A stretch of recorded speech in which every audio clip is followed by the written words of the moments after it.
tamsaasa miidiyaa naatooti. Miidiyaan naatoo barsiisaa Muktaar Ahmadiin kan qophaa'e yeroo ta'u, uummanni Oromoo akka bal'inaa fi baay'ina isaatti miidiyaa isa madaalu, miidiyaa bashannansiisuttis barsiisuttis karaa adda addaatiin isa madaalu argachuu qaba jedhee waan yaaduuf, miidiyaan naatollee waan isarraa eegamu hamma danda'e miidiyaa beekamu miidiyaalee adda addaa jiran wajjin ta'uudhaan waan isarraa barbaachisu gumaacha isarraa barbaachisu uummata kootii godhuudhaaf qophaa'aadha. Naatoo jechuun akkuma beekamu naatoo wanti jedhamu maali? Naatoo wanti jedhamu hawaasa Oromoo biratti beekamaadha. Naatoo jechuun fakkeenyaaf bareedinni naatoo jedhama. Naatoo jechuun fakkeenyaaf bareeduma gadi fagoo, jaalala gadi fagoo akka jechuuti. Ibaluun kun naatoo qaba.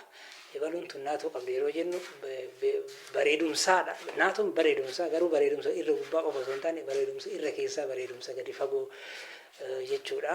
Kanaafuu sababni miidiyaa koo kanaan naatoo jedhee moggaasee fi miidiyaan kee kun uummata kiyyaaf jaalala gadi fagoo, kabaja gadi fagoo waan qabuuf, kanaaf karaa biraatiin naatoo qabaachuun gara laafummallee namaa yaadullee walii yaadullee humility wanta Ingiliza uummanni faranjii afaan Ingiliffaatiin humility, generosity, arjummaa, walii yaaduu, wal gargaaruu, garaa walii laafuu, walii rifachuu waan akkasillee of keessaa qaba naatoon.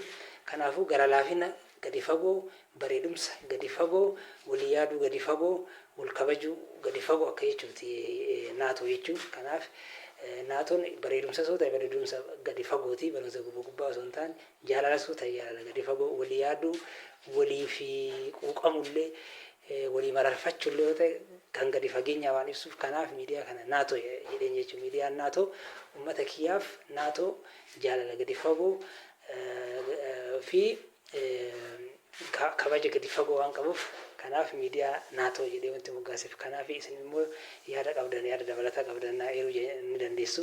Ulfaadhaa, fayyaa ta'aa, galatooma.